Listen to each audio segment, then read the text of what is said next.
então, no último versículo, ele vai apresentar para nós aquela que é chamada de a regra de ouro da Bíblia, ou o cume da montanha, o ponto mais alto da escalada, versículo 12, que está aqui embaixo na projeção, talvez na sua Bíblia também você possa reconhecer, que é a porção que diz: portanto, tudo que vocês querem que os outros façam a vocês, façam também a eles, porque essa é a lei e os profetas.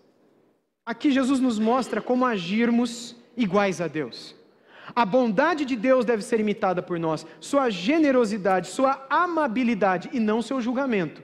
Você deve imitar a Deus, mas não o brincar de ser juiz. Isso você não tem que imitar, não. Isso é só dele, deixa com ele. A gente não deve imitar o juízo de Deus. Só ele é e sempre será o juiz de toda a terra. Mas a bondade, essa todos devemos imitá-la.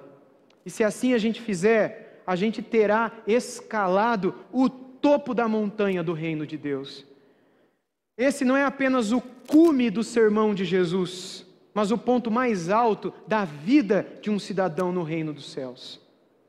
É quando você não olha mais para ninguém e vê o erro na vida dos outros. É quando você consegue olhar para a própria vida e se vê como o maior pecador da terra. E quando você se vê como o maior pecador da terra, você vai ver um pecador aqui, um pecador ali, um pecador lá, outro pecador no fundo, mas você vai se ver e você vai dizer: eu sou muito pior, mas porque você chegou onde Deus quis que você estivesse, você está no ponto mais alto, você tem mais luz, e a luz te permite ver cada poeirinha de sujeira na sua vida, que lá embaixo, onde tinha pouca luz, você não enxergava, e quando você estava lá embaixo, nas trevas, você se achava limpo, mas quando você chegou no alto, e a luz te envolveu, você foi capaz de ver coisas na sua própria vida, que antes você não via. E agora, quando você olha para baixo, você se lembra quem você um dia foi e quem ainda é, e você é incapaz de ficar falando mal dos outros, incapaz de ficar julgando a vida dos outros. Não que você não será capaz de ver a maldade, você vai ver, você vai continuar vivo, você vai continuar vendo o jornal, você vai continuar convivendo com pessoas no meio dos seus familiares. Você vai conviver com gente que vai lá no teu negócio, no teu trabalho, gente que não vale nada, gente que vai querer enganar você, passar a perna em você, roubar você, destruir sua família. Você vai continuar convivendo e você vai ver isso tudo. Mas quando você olhar para a sua vida, você vai dizer: Deus, muito obrigado, porque é pela tua graça que eu não sou o que esse cara é. É pela tua graça que eu não vou fazer com essa pessoa o que ela está fazendo comigo, porque se não fosse a tua graça eu fazia pior. É pela tua graça e pela tua bondade, portanto, muito obrigado e me perdoa, Senhor. Porque no meu coração eu estou querendo o mal dessa pessoa. Você vai se ver, você vai ver o cisco, não é a sujeira. Você vai ser capaz de ver o cisco e a trave também, que está no seu próprio olho.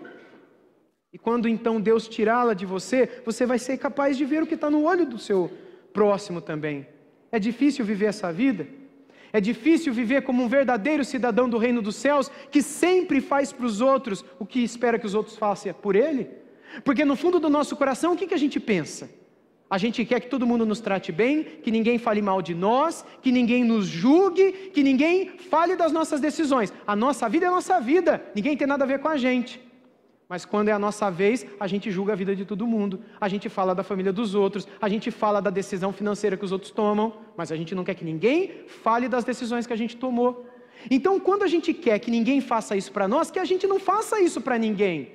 Você, moça, mulher, senhora, não quer que ninguém fale de você, você não deve falar de ninguém. De ninguém. Vocês, homem, a mesma coisa. A gente não quer que ninguém faça, que ninguém tire. Que a gente não tire, que a gente não se aproveite, que a gente não faça para os outros aquilo que a gente não quer que os outros façam para nós. E Jesus diz que é o alto. Ele diz: é nisso que se resume toda a lei e os profetas. Ele diz: é isso a Bíblia. É como se ele estivesse chegando no final do seu sermão, porque ele já está quase no final do sermão dele. O sermão vai terminar daqui umas 2 semanas mais ou menos. Ele diz: é isso que tem que ir na cabeça de vocês. Não façam para ninguém aquilo que vocês não querem que esse ninguém, que esse alguém faça para vocês. E eu sei que isso é difícil. Mas começa ao reconhecermos, cada um de nós, os nossos próprios pecados. E deixarmos de olhar para o pecado dos outros, julgarmos a vida, as intenções no coração do próximo.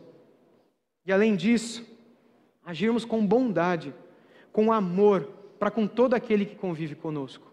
Por mais que essa pessoa tenha uma atitude errada, desconfiante, a gente senta do lado dela e parte o pão com ela.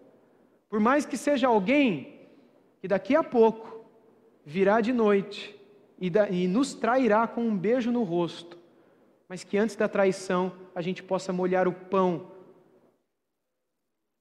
com aquela pessoa e comer do pão com ela.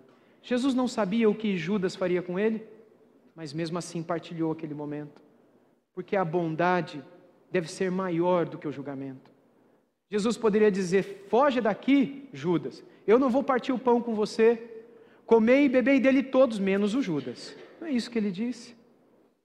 Porque a bondade é maior do que o julgamento, precede o julgamento, e é o que deve estar no nosso coração. É isso que a gente deve imitar a Deus, em Deus, e jamais o julgamento. Que na vida desses discípulos de Cristo, que somos nós, que hoje convivemos e ouvimos o sermão de Jesus, que hoje nós possamos abrir o nosso coração para obedecermos essa palavra, a fim de que a gente não faça o que está no nosso coração o desejo de fazer, mas que a gente tenha a mesma atitude que um dia houve em Cristo Jesus. Se a gente quer ser feliz, é assim que a gente vai ser. Que Deus nos ajude.